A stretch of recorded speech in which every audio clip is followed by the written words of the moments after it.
The White House announces that Joe Biden will commemorate January 6th. As the Congressional Commission focuses on Mark Meadows' text messages, the Biden White House blames meat companies for rising prices, and Omicron panic continues. I'm Ben Shapiro. This is The Ben Shapiro Show.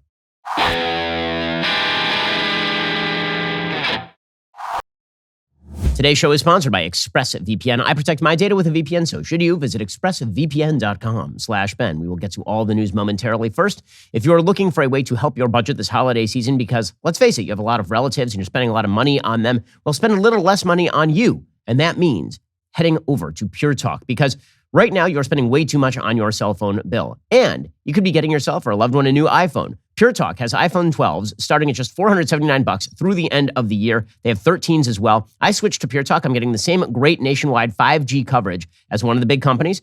You can too. The average family saves over $800 a year, which is just smart. Why are you spending money on your cell phone provider when you don't have to? I would not tell you to use a service I'm not happy with. I am happy with Pure Talk USA, and you will be as well. Make the switch with Pure Talk's 30-day risk-free guarantee. You have nothing to lose. Unlimited talk, text, 6 gigs of data, just $30 a month. And as I said, the iPhone 12 is going for just $479 when you switch over. Head on over to puretalk.com, shop for the plan and phone that's right for you. Then enter promo code Shapiro, save an additional 50% off your first month, and save on a new phone. That is puretalk.com, promo code Shapiro. Pure Talk is simply smarter wireless. Some restrictions apply. See site for details. Alrighty, so Democrats have basically decided that since they have nothing else, they're going to run on January 6th. This was perfectly obvious from nearly the beginning of the year. January 6th has been their talking point since January 6th. Now, a few notes. January 6th was horrific. It was horrific. Okay, it followed on 2 months of Donald Trump saying things that were not true about election fraud and that have now been baked into a certain part of the Republican cake. This talk that the election was stolen from Donald Trump. It wasn't. Donald Trump lost the suburbs because Donald Trump refused to run anything remotely like a rational campaign. Instead, he decided that he was going to tweet his way out of the presidency. There was no rationale for it. The fact is that Donald Trump's actual policy was quite good, and maybe he will return on the strength of those policies. He will not return on the strength of the tweeting. Okay, so between November 4th and January 6th, Donald Trump said a lot of things that were overtly untrue about election 2020. I was not shy about this at the time. Then on January 6th, a lot of people who went to a rally in Washington, D.C. that was supposed to be about the quote-unquote stolen election, some of those people, a small percentage of those people, I know the media wants to make it out like it was everybody, it wasn't. A small percentage of those people decided that they were going to try to break into the Capitol building in an attempt to stop the certification of the 2020 presidential election. And the police presence was minimal. There were more officers who were protecting me at Berkeley a few years back than were protecting, the Capitol building during the certification of an election, which is kind of crazy. They broke into the building. Some people were hurt. Only one person was killed, Ashley Babbitt, killed by Capitol Police. And then the building was cleared, and the Republicans certified the election. Vice President Mike Pence, Donald Trump's own vice president, certified the election. Senator Mitch McConnell, who was the Senate Majority Leader at the time, certified the election. Everything that went down at the Capitol building that day was really bad. It created some horrific imagery. These were acts of criminality, if you're talking about walking into the Capitol building and doing violence to police officers, obviously, and people who commit acts of criminality, no matter the political side, should go to jail. This became the rallying point for Democrats because it was their response to the fact that they had decided to allow violence to overtake the country throughout all of 2020. It was their response to their own policy failures, not January 6th itself, their reaction to January 6th. Because their reaction to January 6th was democracy is in true danger. This was a coup attempt. It was an actual insurrection. Now, here's the thing. In order for it to be a coup or an actual insurrection, you require institutional support. There was no institutional support.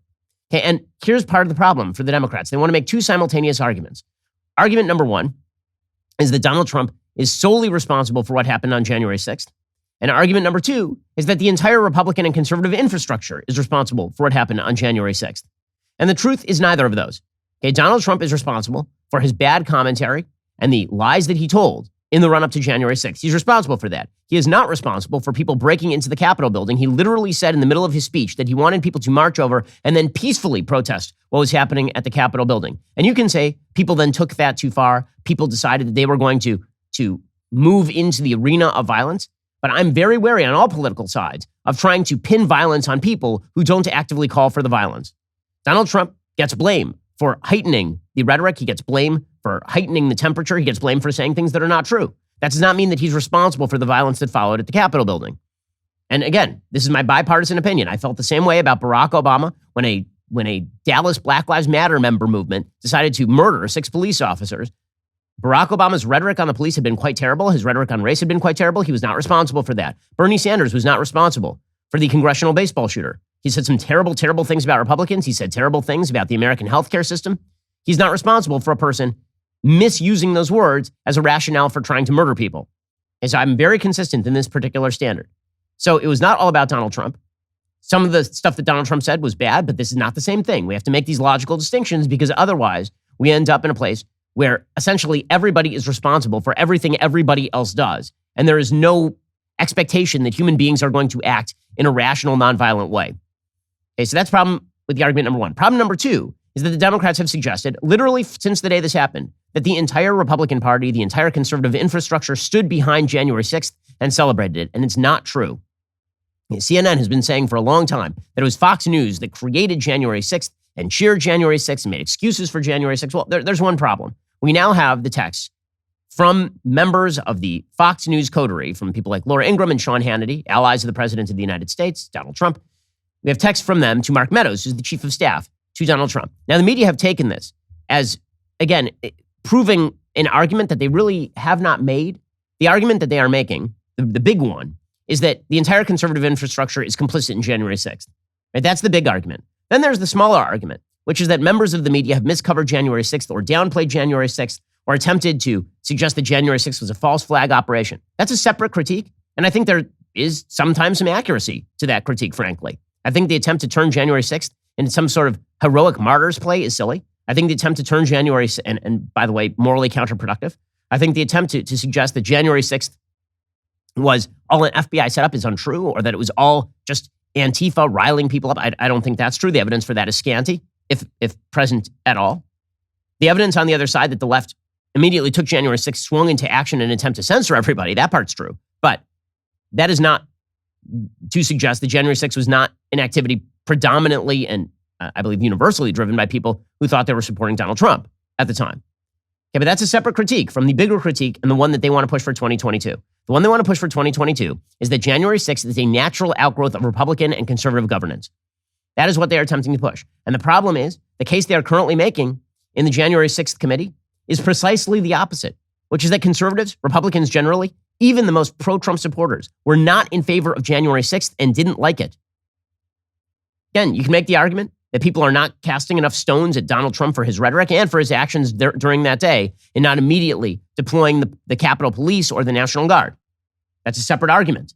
But the big argument that they need for 2022 is not that, because Donald Trump ain't on the ballot in 2022. The argument they need is that the entire Republican Party and conservative infrastructure stands behind the actual activity of January 6th, and they can't prove that case, not from the text messages that have been revealed.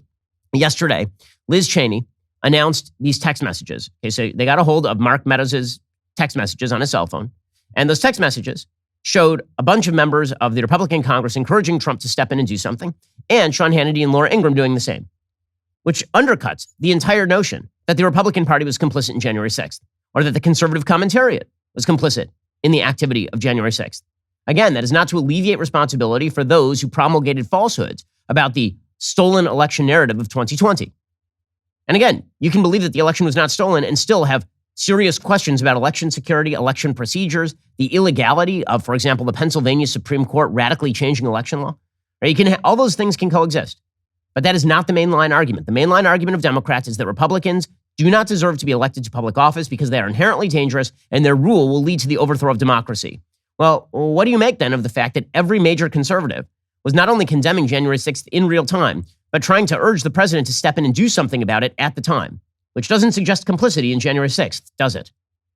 Indeed, according to the records, multiple Fox News hosts knew the president needed to act immediately. They texted Mr. Meadows, and he has turned over those texts. Quote, Mark, the president needs to tell people in the Capitol to go home. This is hurting all of us. He is destroying his legacy, Laura Ingraham wrote. Please get him on TV. Destroying everything you have accomplished, Brian Kilmeade texted. Quote, can he make a statement? Ask people to leave the Capitol, Sean Hannity urged. As the violence continued, one of the president's sons texted Mr. Meadows, quote, "He's got to condemn this ASAP."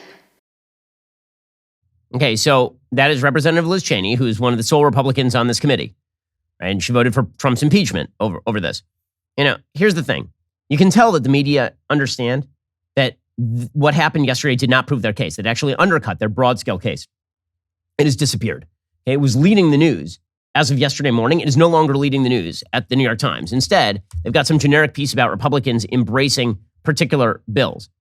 Okay, meanwhile, over at the Washington Post, they're covering Omicron and holding Mark Meadows in contempt, but they're really not paying too much attention to exactly what the underlying narrative is. They've lost the thread a little bit. And the reason they've lost the thread is, again, because the thread was not true. The thread that the entire conservative movement was complicit in January 6th, therefore is to be held blameworthy, and therefore 2022 will be a referendum on that. That is not going to hold, not for 2022. People can see right through that. But this administration is banking on this narrative. They're banking on the narrative that Republicans are too dangerous to hold power because they stood by on January 6th or didn't care about January 6th, and January 6th is the be-all, end-all. This is what, there's only one reason why Joe Biden plans to commemorate January 6th. And January 6th did far less damage in terms of capital, in terms of human life, than the widespread riots of June 2020. And those riots took dozens of lives. Those riots resulted in billions and billions of dollars in damage, $5 billion in insurable damage, far more in non-insurable damage. And if you're talking about cataclysmic events in American history, like the actual riots of 2020, I would say have far more outsized impact on the political debate than January 6th. And that's not to downplay the evils of January 6th, which I never have done and never will do. But the fact that Democrats are commemorating January 6th as though it was Pearl Harbor or September 11th, it just demonstrates how much they need the narrative. This is a matter of political necessity for them at this point. Here's Jen Psaki announcing that Joe Biden plans to commemorate January 6th. If honestly, all they can run on is January 6th, which boils down to essentially three elements: lack of law enforcement at the Capitol, which we're still trying to get to the bottom of; Donald Trump's actions on that day. Did Donald Trump not respond to people in the Capitol building and instead let it go on? And Donald Trump's fibs and untruths leading up to January 6th. If those are the three things they're relying upon to shift the election 2022, that's going to be very difficult for them. Because once again, 2022 ain't going to be about election 2020. Donald Trump's activities on January 6th are not going to be the election campaign in 2022. And the argument about election fraud is also not going to be really the main issue of contention in 2022. Democrats have to hold on to that because they've got nothing else. Here was Jen Psaki announcing, well, what is that commemoration even going to look like? Joe Biden saying he saved democracy? Nobody believes that. Nobody believes, truly, that democracy was in existential danger, unless you're Ian Millhiser or something, and you've got your head so far up your own ass, it's coming out your face again. Here is Jen Psaki trying to push this anyway. I don't have anything to report to you at this point in time about our plans. I expect we will have more as we get closer to the end of the year. But, the president, January 6th was one of the darkest days in our democracy. It was a day that our capital, our nation's capital, was under attack. And I think there's no question you'll see us commemorate that day. Commemorate that day. I mean, come on. Well, what are you going to commemorate? That the Republicans then certified the election and made Joe Biden the president of the United States? Because that's exactly what happened. And now the reason that they are misdirecting to January 6th is pretty obvious. They need January 6th because their governing strategy has been a complete, total, epic failure. It continues to be an epic failure.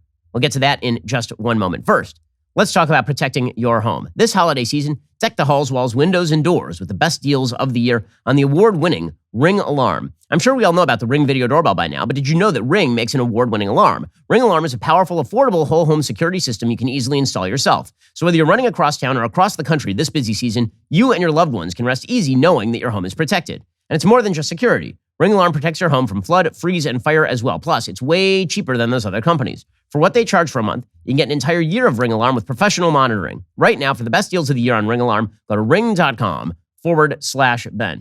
As I'm constantly saying about Ring, Ring makes me able to keep an eye on my kids. Right? I'm away from home, I'm at the office or something, and I want to know what the squishy baby is doing at any given time. I pop up that Ring app, and suddenly I can say that my squishy baby is attempting to eat a bug in the backyard. That's a thing that I can do if I so choose.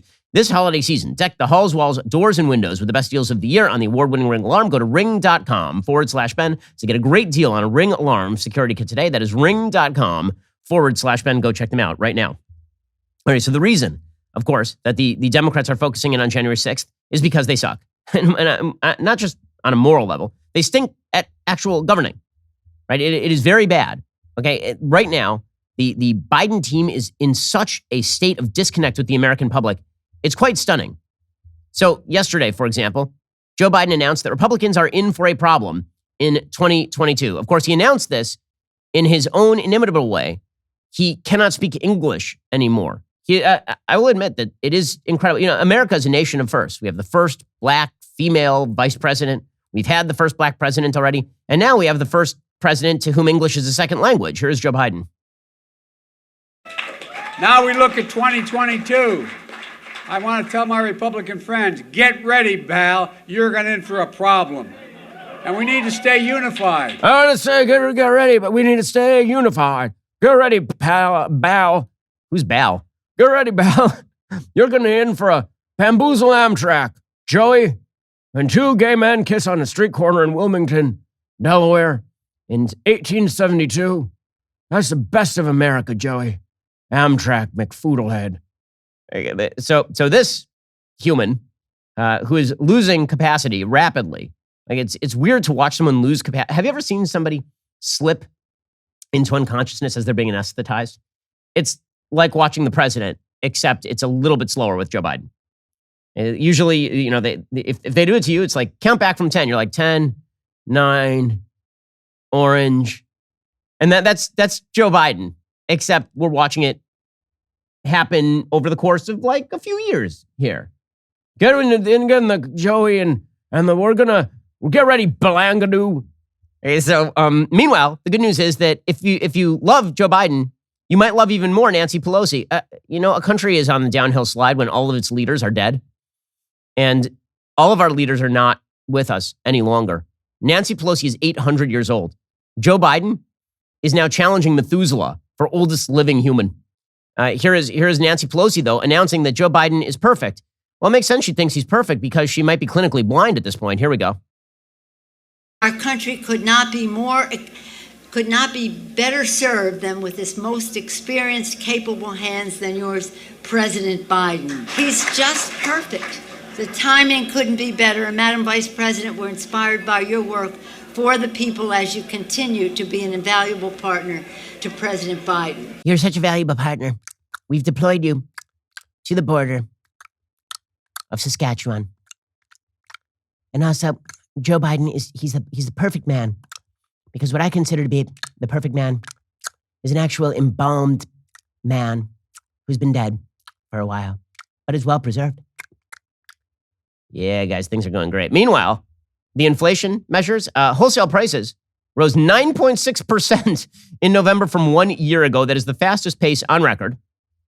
According to the Producer Price Index, for final demand, it increased 9.6% over the previous 12 months after rising another 0.8% in November. Economists have been looking for an annual gain of 9.2% according to FactSet. You know, when economists keep being shocked, maybe they're not great at their job. Maybe at a certain point they should start, overestimating. Just go over. Just be like, okay, you know what? I think it's 9.2%. I'm going to ballpark this thing and say it's 9.6 just because I'm always wrong. Excluding food, energy, and trade services prices rose 0.7% for the month, putting core PPI at 6.9%, also the largest gain on record. This is exciting stuff. The Labor Department's record keeping for the headline number goes back to November 2010. Those numbers come with headline consumer prices running at their fastest pace in nearly 40 years. Core inflation is at the hottest in about 30 years. Well, the good news is that our geniuses, by the way, the prices of like actual commodities at the store are insane. According to the Daily Wire, Ben Zeisloft reporting, here are the largest consumer spikes between November 2020 and November 2021. Gas is up 58%. Used vehicles are up 31%. Hotels are up 26%. Meat, poultry, and fish, 13%. Furniture and bedding, 12%. New vehicles, 11%. Domestic services, 10%. Jewelry, 7%. Electricity, 6.5%. Food, 6%. Apparel, 5%. Milk, 4.6%. Fruit and vegetables, 4%. 45% of Americans, according to Gallup, report that recent price increases are causing their family some degree of financial hardship. 10% say that it is a severe hardship affecting their standard of living. Another 35% say the hardship is moderate. 71% of those living in households making less than 40 grand a year say recent price hikes have caused their family financial hardship. Of course, because inflation always hits those with lowest income the hardest. Those are the people who require every dollar. When your dollar doesn't go as far, then it's going to hurt you the most. Meanwhile, the Senate just continues to blow out the spending. So Congress has now approved a measure that would raise the debt ceiling by $2.5 trillion. That's House Democrats on Wednesday. According to the Washington Post, the early morning vote in the House came less than a week after lawmakers struck an unusual bipartisan deal that allowed Democrats to adopt the increase and Republicans to oppose it without putting the country at risk of missing a critical December 15th deadline. The Senate adopted that proposal on Tuesday. The bill now goes to President Biden for his signature, and Joe Biden is celebrating this. He's very, very happy that we have increased the debt ceiling. He says this is about being responsible because, again, the President of the United States is not a sane person any longer. This bill will reassure all the economic markets at home and around the world that we're going to continue to pay our debts when they are due. And that's what this is all about. I swear to God, the guy slurs like somebody has pumped morphine through an IV into him. It's crazy. It's crazy. Okay, we're paying our bills, and that's what this is all about. We're responsible Samangadoos. We're responsible citizen like a citizen. That's good. Who's you? Yeah. Quick note on us responsibly paying our bills. So the other day, had a big credit card bill. I'm a responsible person. And so what I did is I immediately took out a second credit card to pay for my first credit card, just like a responsible person would do. I love how the notion of government responsibility is. I already took out this giant loan, and now I'm going to take out a second mortgage on my home. I'll take out like a reverse mortgage to pay for my original mortgage or something. Like, what are you talking about? This is responsible spending, according to the President of the United States, and they continue to push Build Back Better, which is going to cost $5 trillion. CNBC, by the way, says there's no sign that the price increases are abating.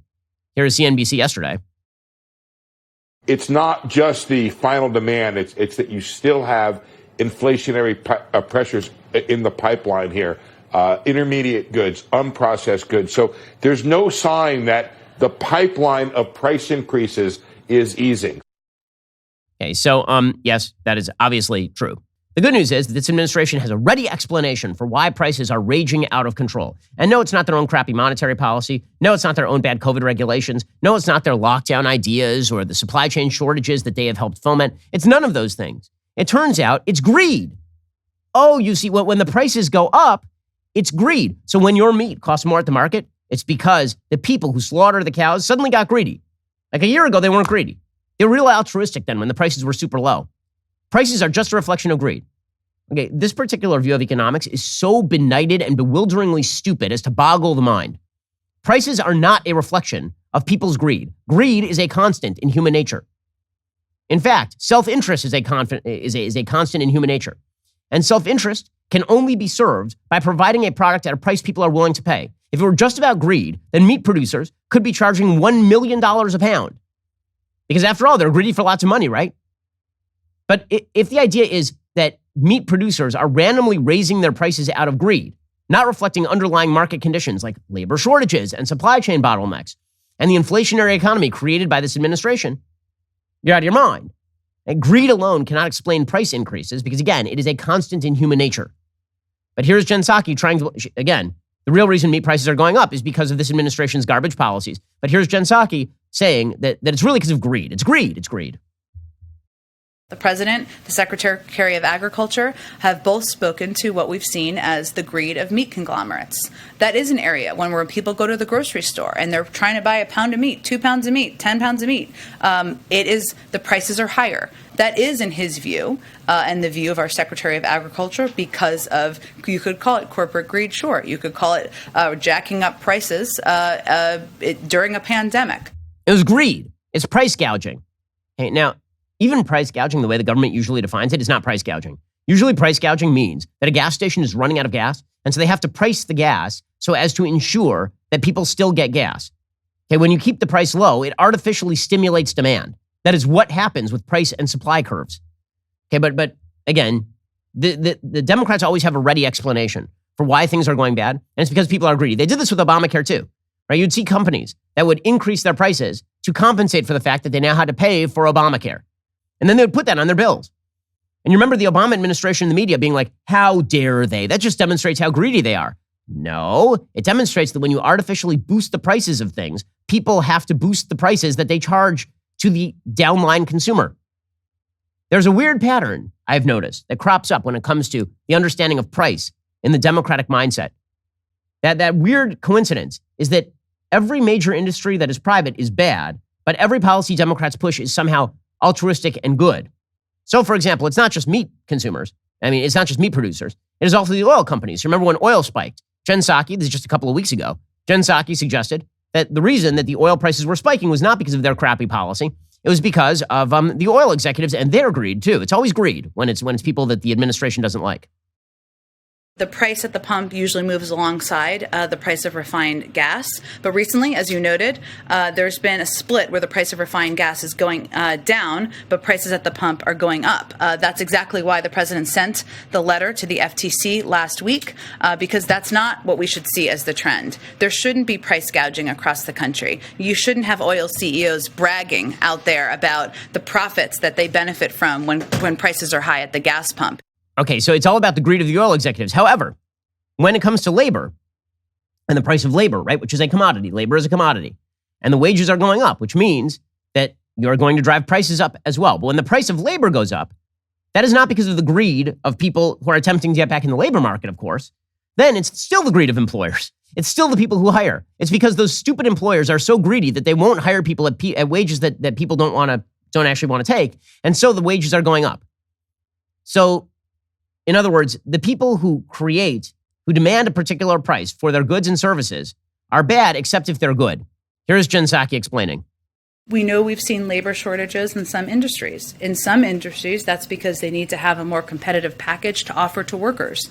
It's a workers' market right now. We know that. People are looking for more dependable benefits. They're looking for wages that are higher. And that's something that is incumbent on a lot of industries to meet the moment on. Okay, the reason this administration is failing on economics is because they have a perspective that is not in consonance with reality. It's heads I win, tails you lose. If the price of oil is too high, it's because the producers are really bad. If the price of labor is too high, it's because the laborers are really good and the employers are really bad. No matter what, the producers are really bad. Always. The companies and corporations are really bad. And the government's really good. They're really wonderful. And if we have to blow out the national debt in order to promote this idiotic idea, well, nobody's really worried about the national debt. Here was Jen Psaki saying that the national debt is just a lie. No one actually cares about the national debt. Here's the thing about the national debt. No one cares about the national debt until it bites them directly in the ass. The national debt is all fun and games until it turns out that servicing the national debt is eating up a substantial chunk of your budget every single year. And you have to use austerity measures like they've had to use in Europe in order to get your budget back into realignment because there ain't no one left to pay the bills and no one's buying the bonds anymore because there's no promise they will get paid back. But here's Jen Psaki pretending the national debt doesn't matter because, of course, she's a devotee, as this entire administration, of the idiotic modern monetary theory, which suggests you can just pump money into the economy at record rates and nothing will happen. What do you say to people who say we're just going to be having the same conversation a little bit over a year from now? I'm not sure what American person is saying that or is concerned about the debt limit, but maybe there's somebody you've met on the street. I don't know. But I will say that, our view, the president's view, is that this has been done in a bipartisan way. The American people shouldn't be worried about whether or not elected officials are doing what they should do and raising the debt limit to make sure we're covering bills that have already been incurred. No, nobody's worried about the debt limit. Nobody's worried about the national debt. Okay, so they're not worried about inflation. And if they are, it's because they're dumb. And they're not worried about the national debt. And if they are, it's because they're dumb. In fact, it turns out that everybody who's unhappy with this administration is just wrong. How convenient if you're a Democrat. And then when you point this out to them, and well, January 6th. Well, January 6th. Meanwhile, by the way, in all the major cities that are governed by blue government members, the economy is stagnating. New York City job growth is completely falling apart. Matthew Hogg and Patrick McGeehan reporting for the New York Times. Since the start of the year, nearly 6 million jobs have been added in the United States. The unemployment rate has plummeted to 4.2%, close to where it stood before the pandemic. But in New York City, the economy appears to be in a rut. After getting 350,000 jobs in the last months of 2020, employment has slowed considerably this year, with just 187,000 jobs added since March. The city's unemployment rate is 9.4%. 9.4%. That's more than double the national average. Its decline in recent months was largely caused by people dropping out of the labor force. As the city plunged into its worst financial crisis since the Great Depression, the unemployment rate skyrocketed. In June 2020, it was 20%. Now it's down to about 10%. But New York has added back a little more than half the jobs it lost, according to the state labor department, far less than the rest of the country. The protracted pandemic has shut out tourists, scared off the crush of suburbanites who filled office towers every weekday. Just 8% of office workers were back at work 5 days a week in early November. Okay, so they're wrecking their own economy. And then the idea is that, what, you're supposed to ignore that because Donald Trump's a bad man who does bad things, who's bad? Same thing is happening in Illinois, by the way. According to the Wall Street Journal, Illinois is losing young people while Florida is gaining them. There's a shock. State Development Specialist Zach Kennedy notes the U.S. population actually grew in the prime working age, young adult age cohorts, 25 to 29, 30 to 34, 35 to 39. Illinois was among the few states to see a decline in those age cohorts. One reason is many students who leave the state for college don't come back. Only New Jersey lost more college-aged individuals out of state who never returned. One of the reasons for that is because Illinois has huge taxes. Illinois and New Jersey have some of the highest residential property tax rates in the nation. The state is losing children. Its under 18 population has declined by 350,000 over the last decade. Lousy schools are driving away young families. Each Illinois household is on average on the hook for $110,000 in government worker retirement debt. $110,000 for each Illinois household in terms of state debt burden. This is what happens when you run a state like garbage. So the good news is that, again, it's all misdirection. You notice that it's all misdirection. Right? When they fail, it's about January 6th, or in California, it's about making California an abortion sanctuary state to deflect attention from the fact that the governance there is absolutely terrible, or that they're doing a full-on mask mandate indoors again in California based on Omicron. In New York, they're attempting to misdirect by suggesting that they go after lawmakers. I mean, after gun makers. New York Attorney General Letitia James, she was on The View, explaining that New York State was going to lead the nation in going after gun makers. Yeah, that's going to fix your economy, Letitia. Sounds great. Gun manufacturers and gun distributors in this country are immunized. No liability whatsoever. They're the only industry that is protected in this country. And given the carnage, and given the fact that this is the 9th anniversary of Sandy Hook, I am sick and tired of prayers and individuals whose hearts go out to all of those who have lost lives. We can do something about it. And what we need to do is hold these gun manufacturers and these gun distributors liable. Okay, but all of that is just a distraction. And then you can woo that up as much as you want, view audience, but Democrats are losing because they are disconnected from the everyday reality of most Americans. Nowhere is that truer than with regard to COVID, where they continue to promulgate the lie that they can shut down COVID when they can't come close to doing so. We'll get to that in just one moment. The delusions are insane. First, let's talk about the perfect gift for the dude in your life for Christmas. I am talking, of course, about steak. Omaha steak. Yes, this is what every man is waiting for on Christmas. Go to omahasteaks.com, enter code Shapiro in the search bar, save over 50% when you order the perfect gift package today. For $99.99, you'll get the world-famous bacon-wrapped filet mignons, chicken breasts, sides, desserts, and so much more. When you use code Shapiro, you'll not only save over 50%, you'll get an additional 8 Omaha Steaks burgers free with your order. Omaha Steaks is ready to ship now. Order the perfect gift package today at omahasteaks.com. Don't forget, you'll get 8 free burgers when you enter code Shapiro in the search bar. And if you're a new customer ordering for the first time, enter Shapiro at checkout to get $20 off select packages. Achieve gifting greatness with Omaha Steaks. Incredible flavor, incredible value, 100% guaranteed. omahasteaks.com, keyword Shapiro. I'm telling you, that deal that they have on that perfect gift package is just spectacular. I mean, you're talking about 4 bacon-wrapped filet mignons, 4 boneless chicken breasts, 4 Omaha Steaks burgers, 4 gourmet jumbo franks, 4 individual scalloped potatoes, 4 caramel apple tartlets, a jar of signature seasoning, and free 8 Omaha Steaks burger. I mean, that's a hell of a deal. Head on over to omahasteaks.com, keyword Shapiro, and make the dude in your life happy for Christmas. Alrighty, we'll get to the insane COVID policies that continue to shut down the nation in just one moment. First, speaking of those, you may have noticed that we here at the Daily Wire have been fighting the vax mandates literally from day one. And we have been asking you to help us out by heading on over to Do Not Comply Petition, donotcomplypetition.com. The reason is we need as many signatures on that thing as possible. We need everybody to sound off on the fact that they are not going to comply with the vax mandates pushed by this administration and pushed locally as well. I mean, now New York City is trying to expand the vax mandate to kids aged 5 to 11. This is all insane. We have a goal of reaching 1 million signatures. We already have 875,000 signatures. We need your help to cross the finish line before year end. So please Sign the petition at dailywire.com/do-not-comply. Share our petition with all of your friends and family. Let's send a message so loud the Biden administration cannot ignore us. You're listening to the largest, fastest growing conservative podcast and radio show in the nation.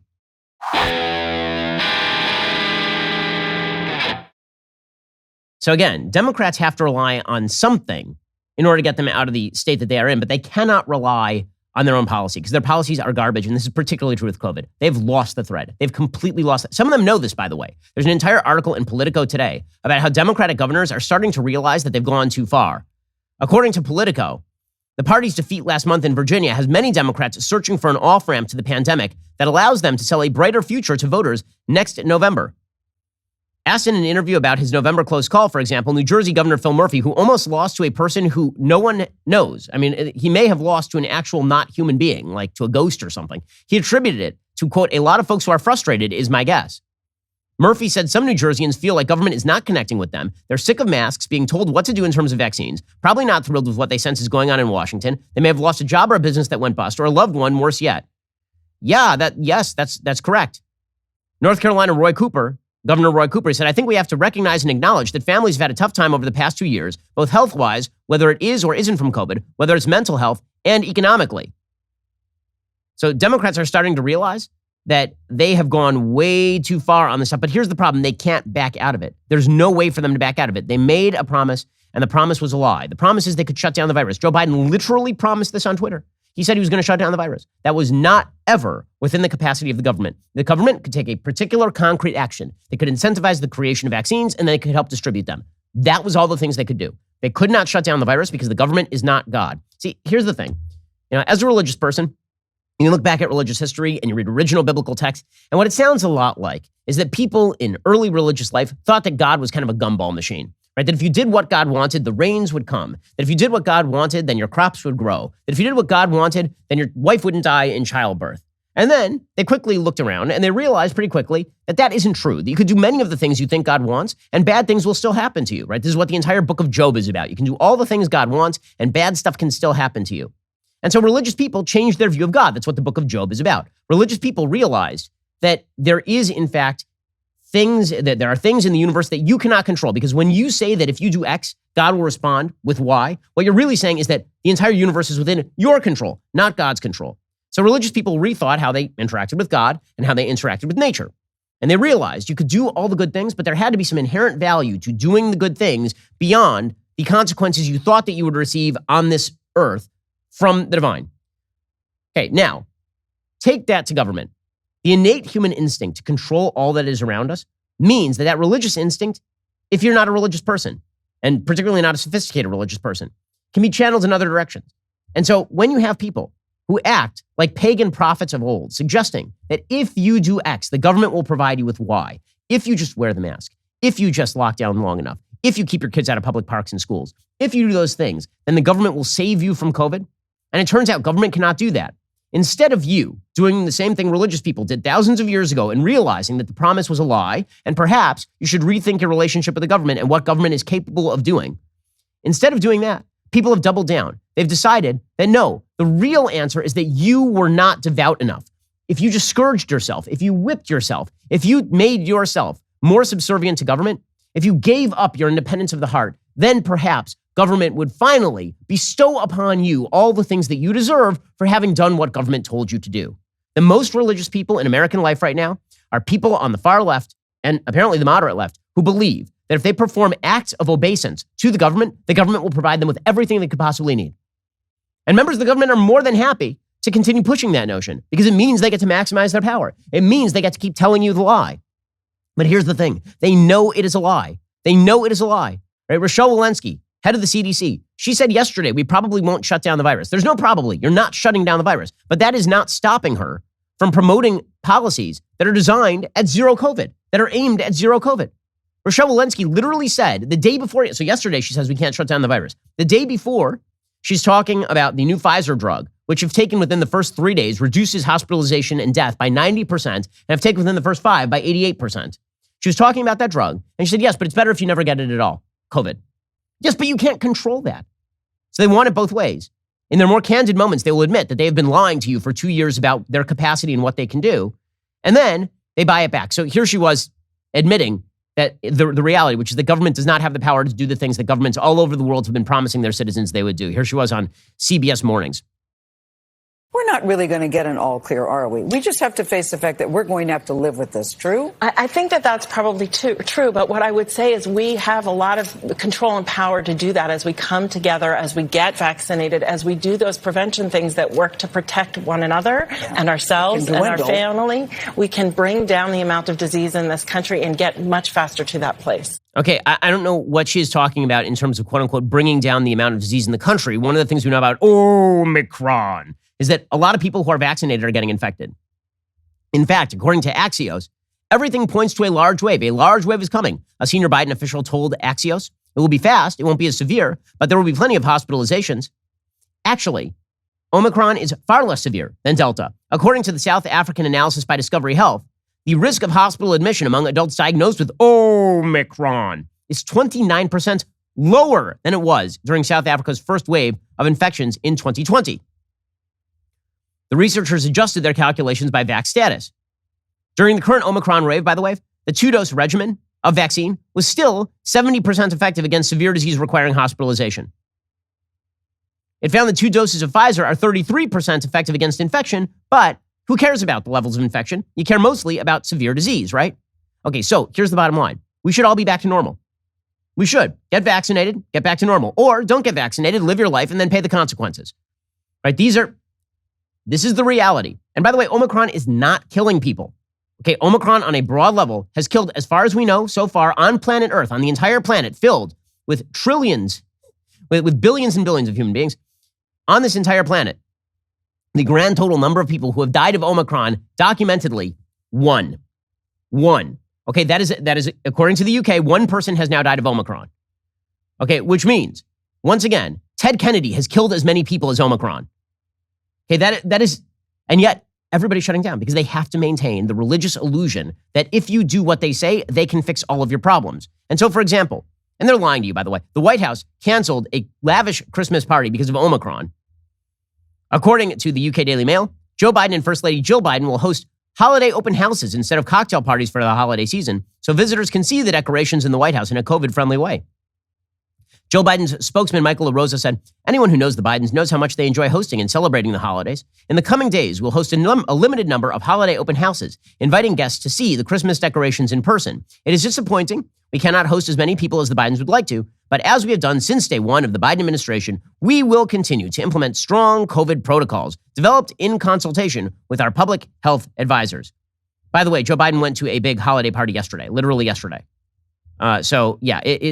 It only applies to you. Meanwhile, in Cornell is even more insane. So over at Cornell does have a vax mandate. In order to attend campus, you have to be vaccinated. They are shutting down the entire campus and declaring code red. Okay, this is crazy. They're declaring code red over a virus that is not killing young people on a campus that is entirely vaccinated. Because the religious illusion must be maintained. If only you performed animal sacrifices, then perhaps COVID would leave you alone. By the way, a lot of this is tied to how the media began to cover COVID last year, which was that it was some sort of global scourge as a response to Trump. Right? That it was Trump's fault. Trump created it. It was the Trump virus, according to people on the left. And so now they can't disconnect from that narrative. Because the narrative last year was it was Trump's fault if anybody died from COVID. Well, they can't allow that it's Biden's fault if anybody died from COVID. So that means that COVID is actually a moral virus. It only strikes you if you are evil. If you're a Black Lives Matter protester spitting on other people twerking in the streets for George Floyd, you're fine. If, however, you're a person who bucks the conventional wisdom and you decide to take your kid to a public park and then you get COVID, it's because you're bad. Even if you're entirely vaccinated, if you oppose vax mandates and you get COVID, it's because COVID was punishing you. COVID is a pagan god at this point. According to the Ithaca Voice, the Tompkins County Health Department reported 4 more deaths reported on Monday, December 13th, bringing the local death toll from COVID-19 to 45 people, but the 4 deaths were all of older adults. None of them were from Cornell. 3 of the deaths occurred in local nursing homes, but doesn't matter. Cornell has now closed many of its campus buildings to students after finding evidence of Omicron. Faculty and staff are still allowed to enter offices and work locations, but the school moved its alert level to red, signaling a high risk of spread among the school community. They've completely lost the thread. The NFL, by the way, is now mandating boosters for coaches and staff after a record number of players tested positive for COVID. Okay, those boosters, again, we're talking about for 25-year-old, really, really in shape dudes. That's what we're talking about right now. And the data show that the original 2-dose is good enough to protect you against hospitalization and death. But now the NFL is mandating boosters. Yeah, but the good news is that the head of the NIH, who is all about the science, he sings songs about it, so this is exciting. Somewhere past the pandemic, masks will come off. No more need for a nose swab every time we cough. That's the head of your NIH gang. All science, all the time. All the time. Got religious rituals. We have hymns now. We have saints like Dr. Anthony Fauci, the sainted and glorious votive candle, Dr. Anthony Fauci. If you worship hard enough, then the skies will open and the rain will fall. If you draw a circle around yourself, like Honi the circle maker in the Talmud, and you just stand there praying to the gods of COVID, COVID will be alleviated. But if you step outside that circle, COVID will smack you so hard it'll make your head spin. Okay, this sort of mentality is not going to lead to any sort of recovery in the United States. It is just going to lead to continued downturns. And that's what you've seen in blue areas. And when you cut yourself off at the knees because you are disconnected from reality economically, in terms of pandemics, in terms of anything, reality is going to hit you. Reality will clock you across the face. And so the only excuse you are left with is just yelling about how bad your opponents are. And that's what Democrats have been left with, which is why Joe Biden is going to be doing some sort of commemoration of January 6th. When in reality, I thought we elected him to, be the president of the United States, not to be the guy who just spends all day eating oatmeal, watching Matlock, and then talking about a thing that happened a year ago, in part caused by a president who is no longer in office. Alrighty, we'll be back here later today with an additional hour of content. In the meantime, go check out dailywire.com/do-not-comply. Please sign our petition against the vax mandates. We are approaching 1 million signatures. We need your help. We'll be back here later today with an additional hour of content. Coming up soon is The Matt Walsh Show, airing at 1:30 p.m. Eastern. Be sure to check it out over at dailywire.com. I'm Ben Shapiro. This is The Ben Shapiro Show.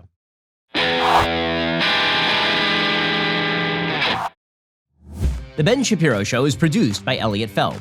Executive producer, Jeremy Boring. Our supervising producer is Mathis Glover. Production manager, Pavel Wydowski. Associate producer, Bradford Carrington. Host producer, Justin Barber. The show is edited by Adam Sayevitz. Audio is mixed by Mike Coromina. Hair and makeup is by Fabiola Cristina. Production assistant, Jessica Kranz. The Ben Shapiro Show is a Daily Wire production. Copyright, Daily Wire 2021. On The Matt Walsh Show, we talk about the things that matter, real issues that affect you, your family, our country, not just politics, but culture, faith, current events, all the fundamentals. If they matter to you, come check out the show.